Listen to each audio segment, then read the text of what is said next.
The rain had been falling softly over Manhattan all morning, the kind of rain that blurred the skyline into a watercolor of steel and glass. From the floor-to-ceiling windows of the penthouse on Fifth Avenue, Ava Sinclair watched the city below, her hands resting lightly on the silk robe tied around her waist. 1 year. She could hardly believe it had been a full year since she'd married Ethan Blackwood, the billionaire tech mogul whose name appeared on magazine covers and financial headlines almost weekly. To the world, he was ruthless, brilliant, and untouchable. To Ava, he was the man who brewed her coffee exactly the way she liked it and kissed her forehead when he thought she was asleep. Still, anniversaries had a way of stirring old insecurities. Ava had not come from money. She'd been a public school art teacher in Brooklyn when she met Ethan at a charity auction. She remembered spilling her drink on his suit, mortified, only for him to laugh and say it was the most interesting thing that had happened to him all night. Their whirlwind romance had shocked everyone, especially the social elite who whispered that she'd married him for his fortune. She hadn't. But sometimes, standing in rooms full of people who spoke in stock prices and private jets, she wondered if she truly belonged. Behind her, she heard footsteps. "Good morning, Mrs. Blackwood," Ethan's voice said, warm and teasing. She turned and smiled. He looked effortlessly perfect in a charcoal sweater and dark jeans, his hair still slightly damp from the shower. Even after a year of marriage, her heart skipped in a way that embarrassed her. "Happy anniversary," she said softly. He crossed the room and kissed her, slow and familiar. "Happy anniversary," he replied. "Are you ready?" "For what?" she asked. His smile was unreadable. The surprise. Ava's stomach fluttered. Ethan had been secretive all week, taking phone calls in his office, smiling at messages he wouldn't explain. She tried not to overthink it, but her mind had raced anyway. A trip? Jewelry? A grand public gesture she wasn't sure she wanted? "I told you," he said, taking her hands, "trust me." She nodded, though uncertainty flickered in her eyes. An hour later, Ava sat in the back of a sleek black car, watching familiar streets give way to neighborhoods she didn't recognize.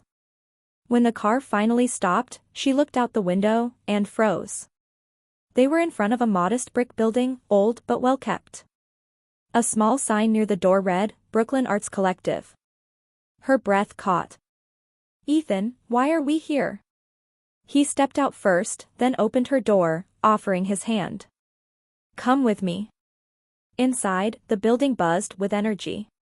Sunlight streamed through tall windows onto wide rooms filled with easels, sculptures, and children laughing as they painted. Ava's eyes widened, her heart pounding. "This place," she whispered. "I used to come here. Years ago. Before we met." "I know," Ethan said gently. She turned to him in shock. "You do?" "I know a lot of things about you," he said. "Like how you stopped painting because you were too busy helping others create. Or how you once dreamed of opening a free art school for kids who couldn't afford one." Her throat tightened. "I told you that once. Just, in passing." "I listened," he replied simply. He led her into the largest room. At the front stood a small group of people, artists, teachers, children, and a familiar elderly woman with silver hair and kind eyes. Ava gasped. "Mrs. Hernandez?" Her former mentor smiled warmly. "Hello, Ava." What is happening?" Ava asked, tears already blurring her vision. Ethan stepped forward.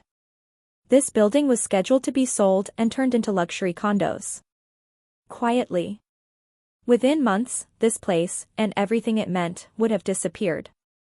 Ava covered her mouth. "So," Ethan continued, "I bought it.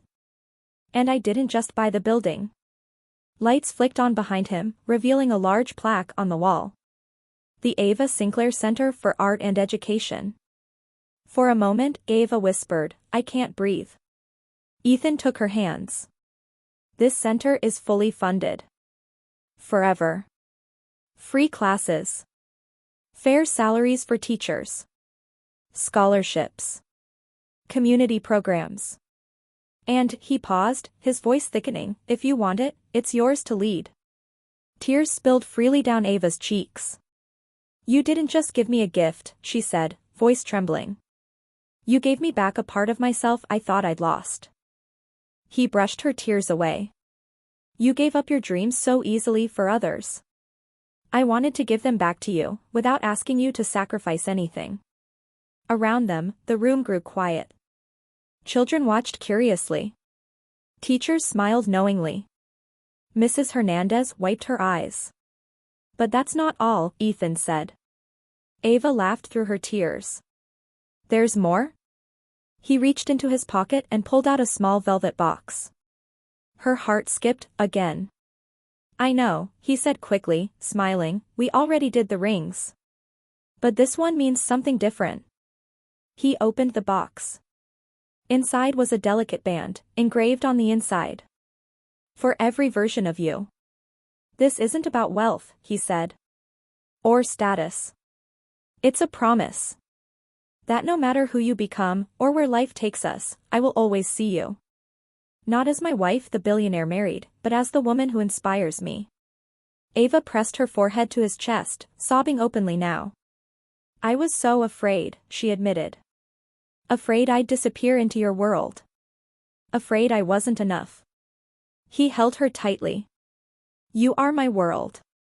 That evening, as the sun set over Brooklyn, the center hosted a small celebration.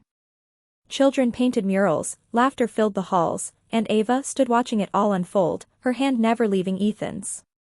She realized then that the shock of his surprise wasn't the building or the money or even the name on the wall. It was the realization that true love didn't just change your life. It protected who you were before the world tried to tell you otherwise. And on their first anniversary, the billionaire hadn't surprised her with luxury. He had surprised her with belonging.